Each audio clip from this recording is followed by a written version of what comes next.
ಅದಕ್ಕೆ ಏನು ಕಾರಣ ಏನಂದರೆ, ಮೊದಲು ಇದರ ಬಗ್ಗೆ ಸಂಪೂರ್ಣವಾಗಿ ಸಾರ್ವಜನಿಕರಿಗೆ ಮತ್ತು ರೈತ ವರ್ಗದವರಿಗೆ ಇರ್ತಕ್ಕಂಥ ಎಲ್ಲರಿಗೂ ಇದರ ಮಾಹಿತಿಯನ್ನು ದೊರೆಯುವಂಥ ಕೆಲಸ ಮಾಡಬೇಕಾಗಿದೆ. ಆದರೆ ಸರ್ಕಾರ ಎಲ್ಲಿಯೂ ಒಂದು ಪೇಪರ್ ಸ್ಟೇಟ್ಮೆಂಟ್ ಕೊಟ್ಟಿಲ್ಲ, ಒಂದು ಯಾವುದೇ ರೀತಿ ಡಿಜಿಟಲಿ ಇದರಿಂದ ಆಗಲಿ ಯಾವುದೇ ಸಬ್ ಡಿವಿಷನ್ ಕಚೇರಿಗಳಲ್ಲಾಗಲಿ ಯಾವುದೇ ಮಾಹಿತಿಯನ್ನು ಹಂಚಿಕೊಳ್ಳಿಲ್ಲ.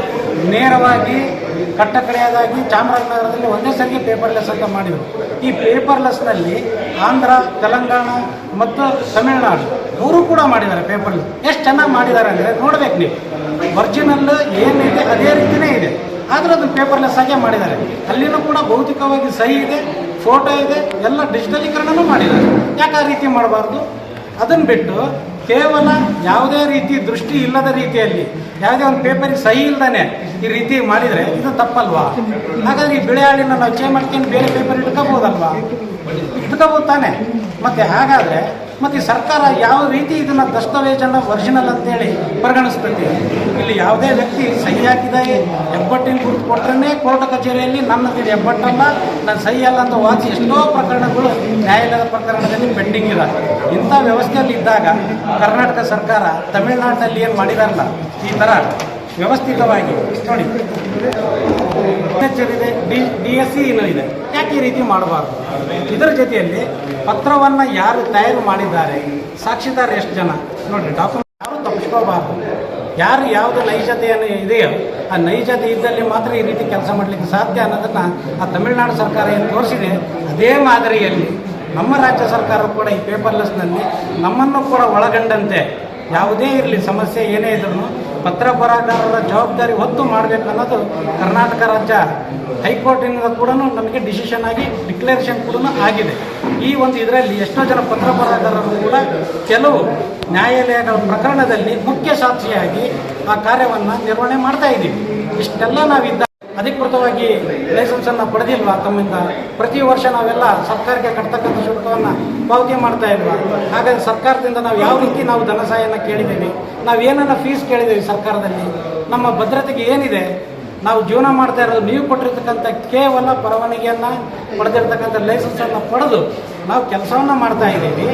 ಈ ರೀತಿ ಇರ್ತಕ್ಕಂಥ ನಮಗೆ ಕೂಡ ಯಾವುದೇ ರೀತಿ ಪೇಪರ್ಲೆಸ್ನಲ್ಲಿ ಒಂದು ಮಾನದಂಡ ಇಲ್ಲದೇ ಯಾವುದೇ ನಮ್ಮ ಗಮನಕ್ಕೆ ಬರದೇ ನಮಗೂ ಕೂಡ ಯಾವುದೇ ರೀತಿ ಕೆಲಸ ಮಾಡಲಿಕ್ಕೆ ಅವಕಾಶನೇ ಇಲ್ಲದೇ ಮಾಡಿದರೆ ತಟಸ್ಥ ನಿಲುವನ್ನು ತಾಳ್ತಾ ನಿಧಾನವಾಗಿ ಹಂತ ಹಂತವಾಗಿ ಪತ್ರ ಬರಹಗಾರನ ಹತ್ತಿಕ್ಕುವಂಥ ಕೆಲಸವನ್ನು ಇವರು ಮಾಡಿದ್ದಾರೆ ಅನ್ನೋದು ನಮ್ಮ ಗಮನಕ್ಕೆ ಬಂದಿದೆ.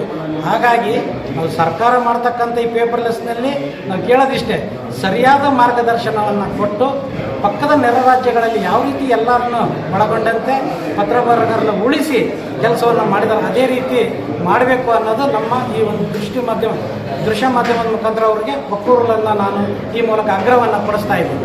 ವರ್ಗದವರಿಗೂ ಕೂಡ ನೇರವಾಗಿ ಕೊಟ್ಟಿದ್ದೀವಿ. ಯಾರೂ ಇಲ್ಲಿವರೆಗೂ ನಮಗೆ ಒಂದು ಪತ್ರ ಮುಖ್ಯನ ಏನು ವ್ಯವಸ್ಥೆ ಇದೆ ಯಾವ ರೀತಿ ಅಂತ ನಮಗೇನು ಲಿಖಿತ ಮಾಹಿತಿಯನ್ನು ಕೊಟ್ಟಿಲ್ಲ. ಆದರೂ ಕೂಡ ಭಾಳ ತಾಳ್ಮೆಯಿಂದ ಸರ್ಕಾರ ಮಾಡ್ತಕ್ಕಂಥ ಕೆಲವು ಉದ್ದೇಶಗಳನ್ನು ನಾವು ನೋಡ್ತಾ ಬಂದಿದ್ದೀವಿ. ಕೊನೆಗೆ ಕಾವೇರಿ 3 ಇನ್ಸ್ಟಾಲ್ ಮಾಡ್ತಾ ಇದ್ದಾರಲ್ಲ, ಅದರಲ್ಲಿ ನಮ್ಮನ್ನೇನಾದರೂ ಪರಿಗಣಿಸ್ಬೋದೇನೋ ಅಂತ ನಾವು ತಿಳ್ಕೊಂಡಿದ್ವಿ. ಆದರೆ ಅಲ್ಲಿಯೂ ಕೂಡ ನಮ್ಮನ್ನು ಎಲ್ಲಿಯೂ ಪರಿಗಣಿಸಿಲ್ಲ. ಹಾಗಾದರೆ ಮತ್ತು ನಮ್ಮ ಉದ್ಯೋಗ ಭದ್ರತೆ ಏನು? ನಾವು ಕರ್ನಾಟಕ ರಾಜ್ಯದಲ್ಲಿ ಇರ್ತಕ್ಕಂಥ ಲಕ್ಷಾಂತರ ಜನರ ಕುಟುಂಬದ ವ್ಯವಸ್ಥೆ ಏನು? ಹಾಗಾದರೆ ನಾವೇನು ಮಾಡಬೇಕು? ಮತ್ತು ಮುಂದಿನ ಉದ್ಯೋಗ ಹೇಳ್ತೀರಿ, ನಾವು ಯಾವುದೇ ರೀತಿ ಪತ್ರ ಬರಹಗಾರರನ್ನ ತೆಗೆದಿಲ್ಲ, ಅವ್ರಿಗೆ ನಾವೇನೂ ತೊಂದರೆ ಮಾಡಿಲ್ಲ ಅಂತಂದೇಳಿ. ಮತ್ತು ಪತ್ರ ಬರಹಗಾರರನ್ನ ತೆಗೆದಿಲ್ಲ ಅನ್ನೋದಾಗಿದ್ದರೆ ನೀವು ಯಾಕೆ ನಮಗೆ DSC ಕೊಡ್ತಾ ಇಲ್ಲ? ನಮ್ಮನ್ನು ಅಧಿಕೃತವಾಗಿ ಯಾಕೆ ನಮ್ಮನ್ನು ಆ ಒಂದು ಪೇಪರ್ಲೆಸ್ನಲ್ಲಿ ಅಳವಡಿಸಿಕೊಂಡಿಲ್ಲ? ಎಷ್ಟೋ ಕರ್ನಾಟಕದಲ್ಲಿ ನಮ್ಮ ಕೇಸ್ಗಳು ಮಾಡಿರೋ ಉದ್ದೇಶ ಏನಂದರೆ ಕಾವೇರಿ 2 ಅಂತ ನೋಂದಣಿ ಮತ್ತು ಮುದ್ರಾಂಕ ಇಲಾಖೆಯವರು ತಂತ್ರಾಂಶ ಪೇಪರ್ಲೆಸ್ ಅಂತ ತೊಗೊಂಡ್ಬರ್ತಾ ಇದ್ದಾರೆ. ಇದನ್ನು ಪೈಲಟ್ ಪ್ರಾಜೆಕ್ಟಾಗಿ ಚಾಮರಾಜನಗರದಲ್ಲಿ ಶುರು ಮಾಡಿದ್ದಾರೆ 30/4/2026. ಇದ್ರ ಬಗ್ಗೆ ನಮ್ಮದು ಯಾವುದೇ ರೀತಿ ವಿರೋಧ ಇದೆ. ಏನಕ್ಕೆ ಅಂತ ಹೇಳಿದ್ರೆ ಸಾರ್ವಜನಿಕರಿಗೆ ಯಾವುದೇ ದಾಖಲಾತಿಗಳು ಭೌತಿಕ ಸಹಿ ಇರೋದಿಲ್ಲ.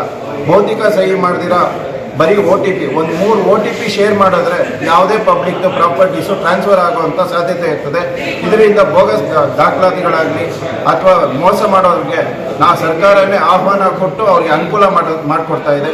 ಇದನ್ನು ನಾವು ರಾಜ್ಯ ಒಕ್ಕೂಟದಿಂದ ವಿರೋಧ ಮಾಡ್ತಾ ಇದ್ದೀವಿ.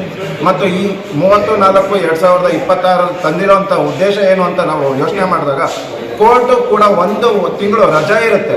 ಇದರ ವಿರುದ್ಧವಾಗಿ ಯಾರು ಆಕ್ಷೇಪಣೆ ಸಲ್ಲಿಸೋಕ್ಕಾಗಲ್ಲ ಅನ್ನೋ ಉದ್ದೇಶದಿಂದ ಇದನ್ನು ಮಾಡಿದ್ದಾರೆ ಅಂತ ನಾವು ಅಂದ್ಕೊಳ್ತಾ ಇದ್ದೀವಿ. ನಮಸ್ಕಾರ.